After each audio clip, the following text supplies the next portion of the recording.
Assalamualaikum warahmatullahi wabarakatuh. Kepada yang terhormat Ibu Nuni Rosiana selaku Kepala Kompetensi Keahlian Akuntansi di SMK Negeri 2 Kota Tangerang Selatan. Kepada yang terhormat Ibu Tri Iswati selaku penguji sidang prakerin di SMK Negeri 2 Kota Tangerang Selatan dan para penonton yang saya sayangi. Pertama-tama, saya ingin mengucapkan puja dan puji syukur kepada Allah Subhanahu wa Ta'ala yang telah memberikan nikmat dan hidayahnya sehingga saya bisa menyelesaikan laporan ini tepat waktu. Saya juga ingin berterima kasih kepada pihak-pihak yang telah membantu saya dalam menyusun laporan ini. Mohon maaf tidak bisa saya sebutkan namanya satu persatu, namun tidak mengurangi rasa hormat saya kepada kalian semua. Sebelum ke intinya, saya ingin memperkenalkan diri terlebih dahulu. Nama saya Romani dari kelas 12 Akuntansi 2 di SMK Negeri 2 Kota Tangerang Selatan. Untuk mempersingkat waktu, saya akan langsung membahas inti dari video ini. Laporan hasil pelaksanaan prakerin di Kejaksaan Negeri Tangerang Selatan. Praktik kerja industri atau prakerin. Prakerin adalah suatu bentuk implementasi secara sistematis antara program pendidikan di sekolah dengan program penguasaan keahlian yang diperoleh melalui kegiatan kerja secara langsung di dunia kerja untuk mencapai tingkat keahlian tertentu. Adapun maksud dan tujuan prakerin. Prakerin diadakan dengan maksud agar para peserta didik dapat merealisasikan hasil yang didapat baik di sekolah, lingkungan tempat prakerin berlangsung, ataupun masyarakat dalam membantu memecahkan masalah yang dihadapi dimanapun para peserta didik berada nantinya. Tujuan prakerin yaitu yang pertama, agar peserta didik mengetahui dan mengenal lapangan kerja yang sebenarnya. Yang kedua, melatih mental, kepribadian, dan inisiatif dalam menghadapi segala keadaan yang ada dalam masyarakat dan dunia kerja. Yang ketiga, meningkatkan dan memperluas proses penyerapan teknologi baru di lapangan kerja ke sekolah ataupun sebaliknya. Yang keempat, melatih disiplin dan tanggung jawab dalam melaksanakan tugas. Dan yang kelima, memperoleh masukan dan umpan balik guna memperbaiki dan mengembangkan kesesuaian pendidikan kejuruan. Manfaat prakerin adalah yang pertama, dapat mengenali suatu pekerjaan dunia industri di lapangan sehingga setelah selesai dari sekolah SMK, kita sudah siap dan terjun langsung ke lapangan industri, dapat memandang suatu pekerjaan yang tidak asing lagi bagi kita. Yang kedua, dapat menambah keterampilan dan wawasan dalam dunia usaha yang profesional dan handal. Yang ketiga, untuk mengasah keterampilan yang telah diberikan di sekolah ke dalam dunia industri. Dan yang keempat, dapat belajar berinteraksi dengan dunia luas di tempat kerja dan dapat memahami pentingnya kerjasama dalam sebuah tim. Profil Kejaksaan Negeri Tangerang Selatan. Kejaksaan Negeri adalah lembaga kejaksaan yang berkedudukan di ibu kota, kabupaten atau kota, dan daerah hukumnya meliputi wilayah kekuasaan kabupaten atau kota. Kejaksaan Negeri Tangerang Selatan sendiri telah dibentuk pada tanggal 12 Maret 2017, dan kantor Kejaksaan Negeri Tangerang Selatan diresmikan pada tanggal 15 Mei 2018. Sehingga kewenangan yang selama ini berada di Kejaksaan Negeri Kabupaten Tangerang beralih ke Kejaksaan Negeri Tangerang Selatan untuk wilayah Kota Tangerang Selatan. Struktur organisasi. Kejaksaan Negeri dipimpin oleh seorang Kepala Kejaksaan Negeri, yang dimana dalam Kejaksaan Negeri Tangerang Selatan dipimpin oleh Bapak Aliansyah SH MH. Visi Kejaksaan adalah menjadi lembaga penegak hukum yang profesional, proporsional, dan akuntabel. Misi kejaksaan adalah meningkatkan peran Kejaksaan Republik Indonesia dalam program pencegahan tindak pidana. Yang kedua, meningkatkan profesionalisme jaksa dalam penanganan perkara tindak pidana. Yang ketiga, meningkatkan peran jaksa pengacara negara dalam menyelesaikan perdata dan tata usaha negara. Yang keempat, mewujudkan upaya penegakan hukum yang memenuhi rasa keadilan masyarakat. Dan terakhir, mempercepat pelaksanaan reformasi birokrasi dan tata kelola Kejaksaan Republik Indonesia yang bersih, bebas korupsi, kolusi, dan nepotisme. Selanjutnya yaitu tata tertib. Yang pertama, jam kerja. Setiap hari Senin sampai dengan hari Kamis, jam kerja dimulai dari pukul 7:30 pagi sampai dengan pukul 4 sore, dengan waktu istirahat dari pukul 12 sampai jam 1 siang. Pada hari Jumat, jam kerja dimulai pada 7:30 sampai 7:30 sore, dengan waktu istirahat dari jam 11:30 sampai jam 1 sore. Yang kedua yaitu tertib kehadiran. Setiap pegawai wajib mengisi daftar hadir dan daftar pulang yang dilakukan melalui mesin elektronik. Setiap pegawai yang tidak mengisi daftar hadir dan daftar pulang dinyatakan tidak hadir. Yang ketiga, tertib berpakaian. Setiap pegawai wajib mengenakan pakaian dinas dengan segala kelengkapan pada waktu pelaksanaan tugas sehari-hari sesuai dengan keputusan Jaksa Agung. Setiap pegawai pada hari Jumat atau pada acara-acara tertentu atas petunjuk pimpinan satuan kerja wajib menggunakan pakaian batik yang sopan dengan bawahan berwarna hitam atau gelap. Tugas dan wewenang instansi. Yang pertama di bidang pidana yaitu melakukan penuntutan, melaksanakan penetapan hakim dan putusan pengadilan yang telah memperoleh kekuatan hukum tetap, melakukan pengawasan terhadap pelaksanaan putusan pidana bersyarat, putusan pidana pengawasan, dan keputusan lepas bersyarat. Yang keempat, melakukan penyidikan terhadap tindak pidana tertentu berdasarkan undang-undang.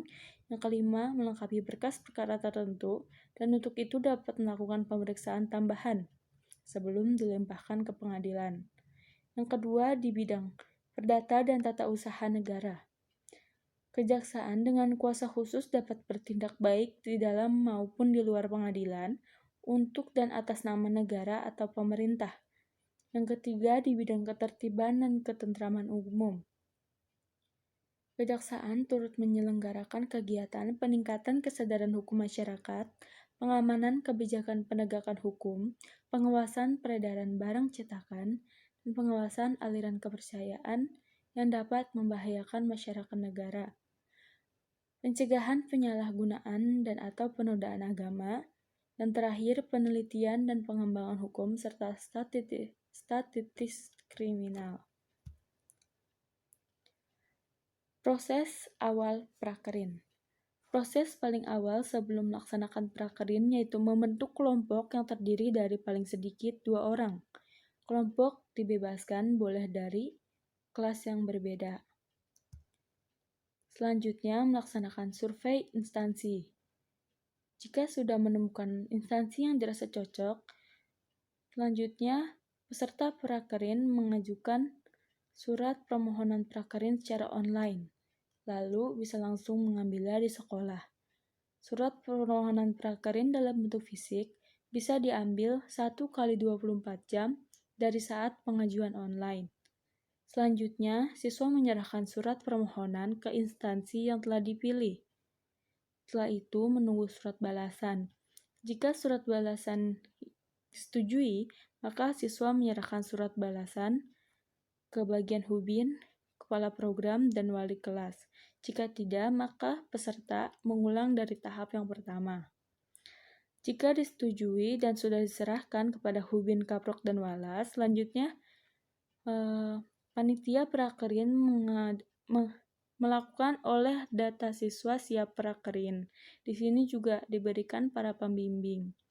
Selanjutnya, siswa memulai pelaksanaan prakerin mulai dari tanggal 4 Januari sampai dengan 26 Februari 2021. Tugas-tugas selama prakerin. Yang pertama yaitu fotokopi,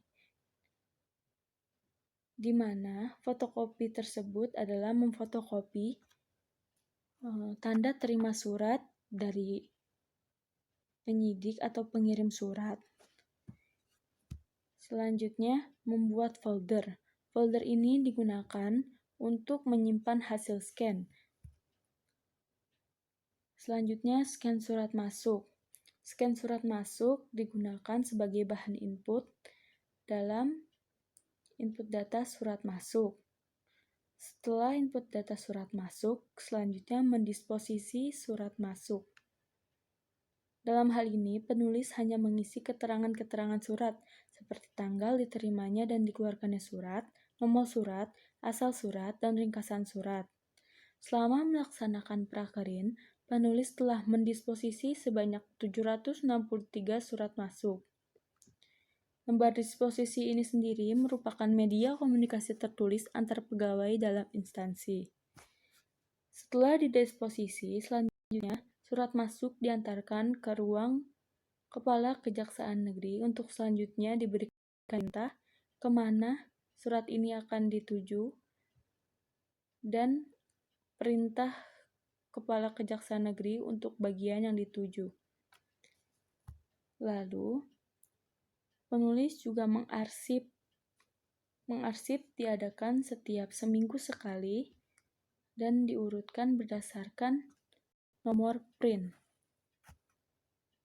Selanjutnya, identifikasi tugas. Yang pertama, tugas yang sesuai dengan kompetensi keahlian yaitu administrasi perkantoran, mengelola komunikasi kerja, dan menerapkan prinsip profesional bekerja. Yang kedua, keterampilan baru yang diperoleh yaitu mengarsip, men-scan dokumen, dan mengoperasikan mesin fotokopi. Kendala selama melaksanakan prakerin, yaitu yang pertama, kertas sering tersangkut dalam scanner ataupun mesin fotokopi karena kertas belum di-remover. Yang kedua, kurangnya pemahaman mengenai istilah hukum sehingga kesulitan saat membuat ringkasan surat. Yang ketiga, server aplikasi yang tidak stabil membuat pekerjaan memakan waktu lebih lama. Cara mengatasinya yaitu memeriksa kembali keadaan berkas yang akan di-scan ataupun difotokopi. Yang kedua, lebih teliti saat membaca keseluruhan isi surat. Yang ketiga, memperdalam pemahaman dengan banyak membaca dan bertanya. Dan yang terakhir, jika server sedang error, maka penginputan dilakukan di Microsoft Excel.